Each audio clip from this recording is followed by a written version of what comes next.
never like a girlfriend or anything else. She was just the girl next door that hung out all the time in a small neighborhood.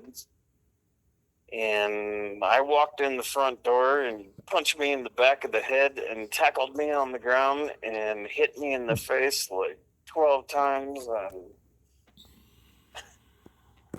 you little motherfucker, you never fucking did your chores and this and that. And I'm like, I just got home. And he's like, you've been home. And I'm like, I just got off the bus. And he fucking hit me like 10 or 12 times. And to the point I got taken out of school, you know, for like 3 weeks. And I went to Truckee to live with my grandparents. And my grandma was like, "Oh my God," totally over the top. And my grandpa was like, "I'm gonna kill the motherfucker," And then I had to go back because I had to finish school. So I go back, but the entire time I was gone, my parents are fighting, and he's abused my mom. He beats shit out of her, and you know. How are they still together? Oh, they're not. They've been divorced for 25 years. Oh, okay. Well, I mean, Yeah. you said that But our then at the time, yeah, I go back and it's the same shit. They've been fighting and arguing for the 2 weeks I was gone. And so I go back to the same fucking bullshit. And then my total life fucking changed right there, dude. I had in my mind, I had a little 80 motorcycle. And I'm like, fuck this shit. I'm out of here. So then I started riding every day and I'd take off after school. And I'm like, take care of your own fucking dogs, I don't want this shit. And I just started taking off after school and started smoking pot and doing drugs and stealing his beer and fucking drinking. And that's the whole reason right then, that fucking day, dude, turned me into who I am. And I've hated him ever since. So anyway, that's why I was asking if you ever confronted your dad or came with terms, because I went in the military and shit, and when I got out of the military,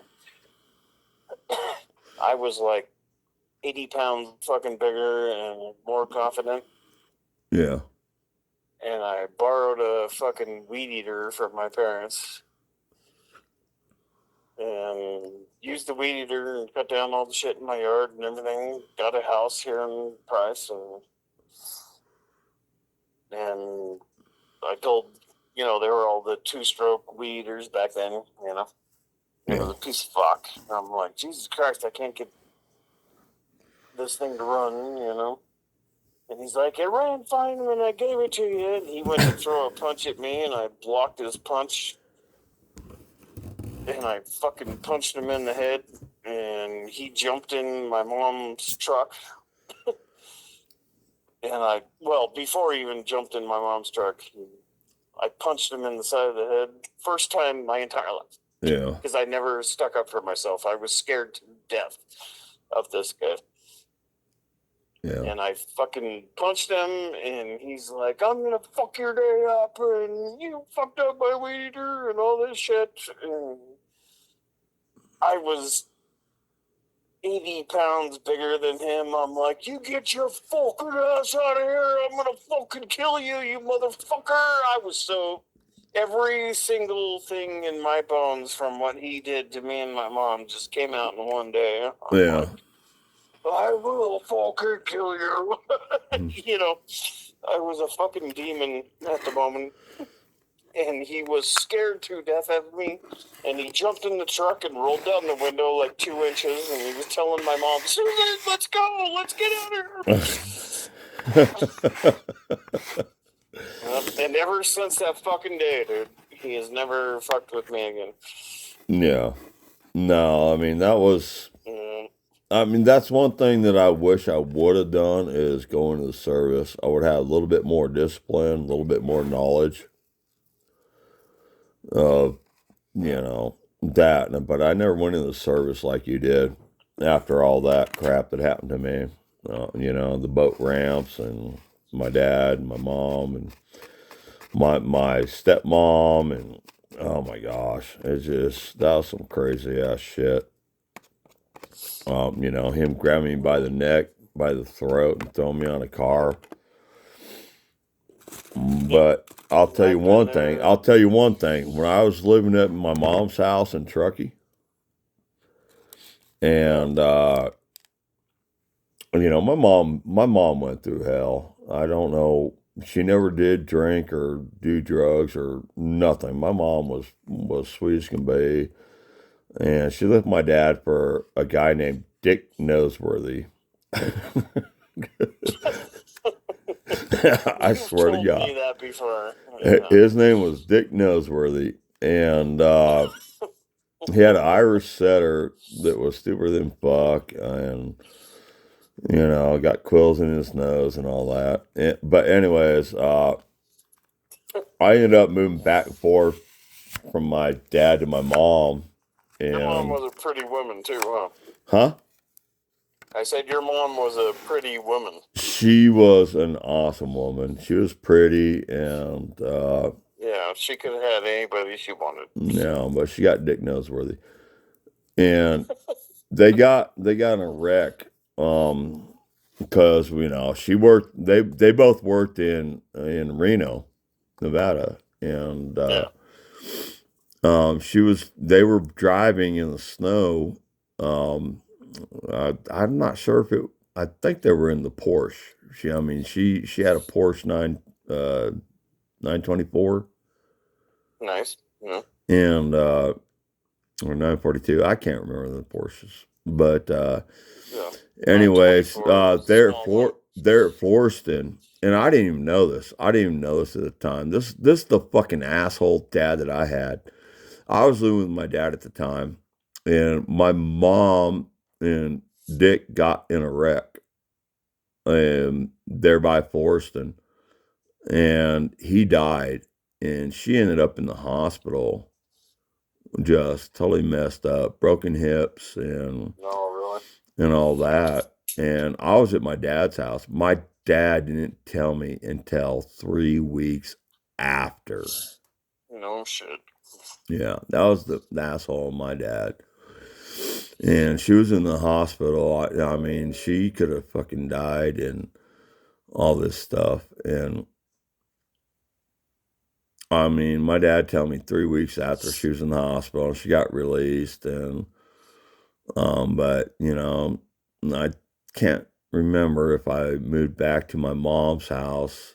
But then after Dick died in the accident. Oh, really? Yeah, he died. Oh, shit. So she was all alone up in Truckee, and I didn't know it. I mean, here I'm, like 11 years old, 12 years old or something like that at the time. Maybe I was 13. And so when did you move to Truckee? Well, I moved back and forth from Reno and Truckee. Okay. That was kind of like me. I moved back and forth from Utah to Truckee. Yeah. First time I moved up there was when I was 10. San Diego to Truckee. Yeah, my mom moved up to quite a few years in San Diego too. Yeah, so anyways, I moved up there to Truckee when I was about 10 years old the first time, and that's when I first met Scooter. He kicked my fucking ass at the bus stop. Oh yeah. Yeah. It's amazing how many friends you meet after you get your ass kicked. Well, it's one of those guy things. Yeah. So anyways, my mom was up there. Your friends after. My mom was up there, and I ended up, after my dad kicked me out when I was 15 years old, I finally moved back up to Truckee and stayed in Truckee, and she got hooked up with this neighbor that used to live in Reno named Rod Stewart. Roy Stewart, excuse me. Roy. I was gonna say, oh, Roy Stewart was his name. should have hung out with him. Well, he was a dick. He was a cabinet maker in Reno and stuff, and he was a neighbor of the dad's and everything. But he was a strange fella. And anyways, um, he sang in the barbershop quartet. Well, my mom fell in love with this Yeah, guy. he was a strange fella. Well, my mom fell in Anybody in a barbershop quartet is a strange motherfucker. Yeah, well, my mom fell in love with a guy named Sam Barger in the barbershop quartet. And he was like the president of the fucking barbershop quartet. And a little small guy with a little, I won't say afro, but um, I don't know. What do you call those pads you use in the sink? Well, whatever. I got you. So he had that kind of hair and stuff. He was a little shorter and everything. And my mom fell in love with him, and they hooked up. And he was married. Oh. No. Yeah, the plot thickens. So, anyways, Sam and my mom got together and they hooked up, and my mom loved him. I have no idea why, but she loved him. How was he with you? With me? I mean, I didn't care. I was partying with Jimmy Duncan. Yeah. I didn't care what my mom did. Yeah. Have at it, Mom. Do your thing. Yep, I'm out of here. Yeah, do your thing. I mean, I was 17 years old by this time, and anyways, my mom, she loved him. 17. Yeah, my mom actually sat me down and told me to write a letter to Sam's wife. And I'm like, really, Mom? No. Okay, let's do it. I'd do anything for my mom. My mom asked me to do something. I mean, except that. I blew up the wood stove with Scooter, man. We filled it up with freaking WD-40 to get the fire started, and kaboom! Okay, Mom, I'll write this letter. I used to do that shit too. Yeah, okay, Mom. Every single day, we vacuumed. We did anything for my grandma to make the shit real, Yeah. So, anyways, Sam. You had to do that in Truckee. Yeah, and we had fun up there in Turkey. We messed a lot of crap up, and we had a lot of good fun. Anyways, with Sam, my mom was over him. I had to write the letter, and I wrote the letter and everything for her. I mean, I would do anything for my mom. That's she was awesome, and I didn't care, and she knew me and everything, and I miss her so much. Oh yeah. But anyways, I know, Mel. But anyways, Sam left her. Sam went back to his wife for like 2 weeks. And my mom went in total depression. She didn't go to work. She sat in the house up there in Truckee and just sat there, just miserable and everything. And out of the blue, Sam pulls up into the fucking driveway. Out of the blue, Sam pulls up in the driveway. I can remember this, the whole scenario. Everything's going, and somebody pulling up in your driveway is like, who the fuck's that? And so here's Sam, and my mom looks out the window and just goes fucking nuts. She's just like, Sam! And she's like, I gotta go get ready. I'm like, what? Keep him busy. Okay, Mom. And she goes running to her bedroom in the house in Truckee. And Yeah. I mean, she just 2 weeks of miserable to just happiness was incredible. That's awesome. And she goes running to her bedroom. And so I'm just like, here I'm 17 years old. I'm pretty buff after building houses and shit. So, Mm-hmm. and Sure. I walk out the front door and I look at Sam. I stop him halfway through the walkway. And I look at him. I was like, you ever hurt my mom again, I'll kill you. Yep. He looks at me. He's like, I will never hurt her. I will never hurt her. I promise. I was like, all right. And then I left and I went away. They ended up getting married and there were lows of life. We had a big old wedding at Pioneer Theater in Reno, Yeah. Nevada. It was amazing. I That's mean, cool. that's the stuff that I can remember, and Yeah. That's super cool. And he was good to you. he was good to my mom. Me That's what matters, right? me yeah. Well, fuck, he wouldn't Yeah. fuck with me. I'd beat his ass. I mean, Well, I didn't tell you the end of my story.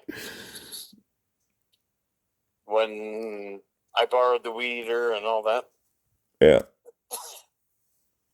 and Doug was jumping in the truck, and I'm like, I'm gonna beat your fucking ass. I'll fucking kill you. Because I had so much rage built up from being a kid. And Yeah. he's in the truck with the window rolled down, like, which is Susan, we gotta go, Susan, let's get out of here. And, but I knew my mom was going back to him for more abuse. He had never fucked with me after that. Once, he tries to fuck with me mentally. I still talk to the guy here and there. I try not to, but To this day, it's just you still talk to him? I haven't talked to him in like 2 years, but he still gets a hold of Kobe, my son, this and that, and he's just a fucking dick. I have tried to be nice to the guy, and he's just a fucking absolute fucking dick. Wow. And so I quit. I haven't talked to him in a couple of years, but So what happened after the truck incident with the weed whacker and well, I moved to. I mean, that was a long fucking time ago, dude. yeah. That was like in the 90s. So I moved to Arizona and I went through the motorcycle mechanics institute and shit. And then you went in the Navy. No, that was before. This Yeah. shit with the truck, I was already out of the Navy. Well, But I moved back into the same house that you were at. no way. Yeah. You, So you, that house was open again. And so I moved back in there again. Me and my ex-wife lived there. wow.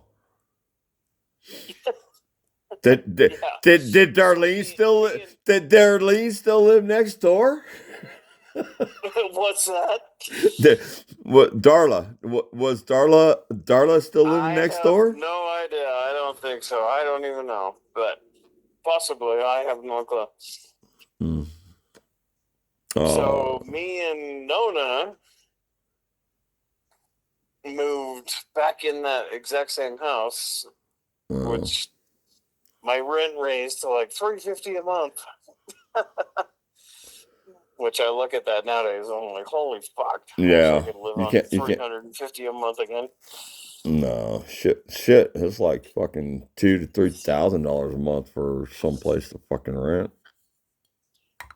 Yep. And then back then, me and Nona were like, let's get the fuck out of Price. Let's go do something cool. And so then I signed up for MMI, and she was going to take classes and cooking classes and this and that. So we lived there for another 6 months because I had to wait to get into the class. And then we packed up the truck and fucking bailed to Phoenix. And then I lived in Phoenix for like 2.5 years. I'm sorry. Yeah, me too. Yeah, it was fun and exciting in the first fucking couple months, but holy Yeah. fuck, Phoenix is fucking a hellhole, dude. Yeah. No, I lived in Kingman. Glendale. I lived in Kingman, Arizona for probably about 6 months or something, or like that, man. I hate Arizona. The right to work for nothing state. Yeah. Built that entire house. I mean, me and two other buddies built an entire house in 2 days, and I got paid $100. Really? Yeah, an entire house. Yeah. Got paid $100. Yeah, we moved to Glendale, and I went through fucking motorcycle mechanics institute and shit. We were there for a year and a half. You know, that's something. She started school and she failed, and started another school for fucking audio technology or something, being a leader of a band with fucking working on mixers and this and that. And she failed that too. And we were doing meth, and we were fucking high every day, and we were fucking up. As a matter of fact, I failed one course and I had to go back and take it again. And, you know, Yeah. I'm not saying I'm fucking innocent, you know. You're far from innocent, dude. Yeah, and I failed shit, and I had to go back and, you know. But I no, passed I it, mean, and it's. I got put on Suzuki fucking. I was a Suzuki fucking mechanic, so No. then we moved to fucking Oregon, and my grandma loaned me $3,458 to buy a fucking motorhome. This old fucking rickety fucking Winnebago. And me and Nona lived in the fucking rickety old fucking Winnebago in Oregon, working for Team Suzuki for like 6 months, and it was cool. I mean, life was fucking cool, dude. I mean, I'm not talking shit. It was absolutely fucking awesome. I was totally fucking happy, and you know.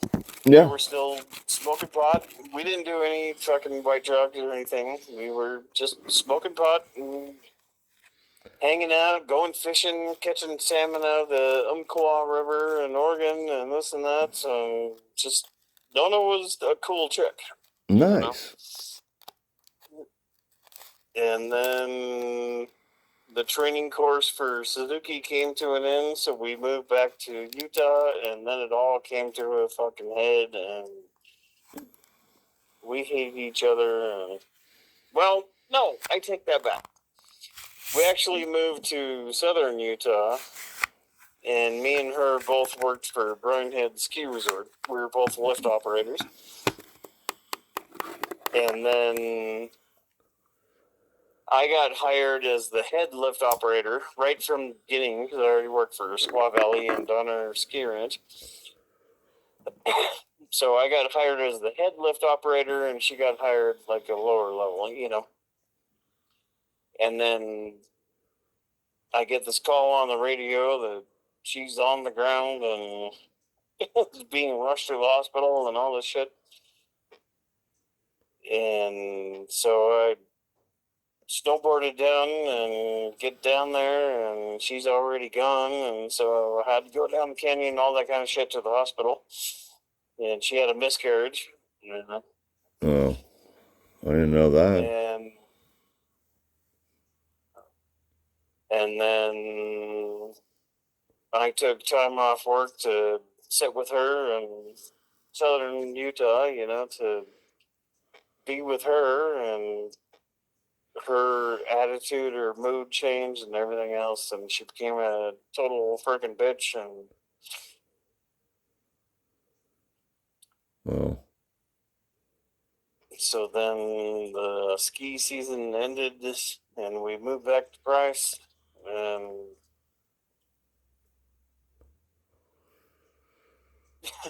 wow. dude, We we moved lived. back to Price, and I bought a fucking house behind the hospital, and she was still a total bitch. And then I was like, fuck this, I'm fucking out.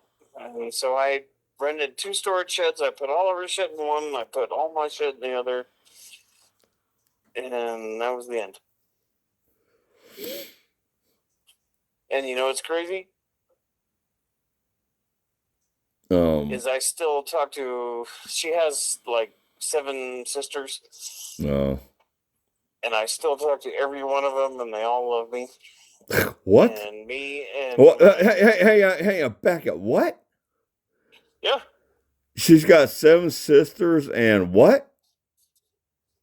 And I still talk to, well, like 4 of them are dead now of drugs and overdoses and shit. But I still talk to every one of them and all their kids. And one of her oldest sister's husband is fucking Troy, I've told you about, is my fucking best friend on this fucking planet, dude.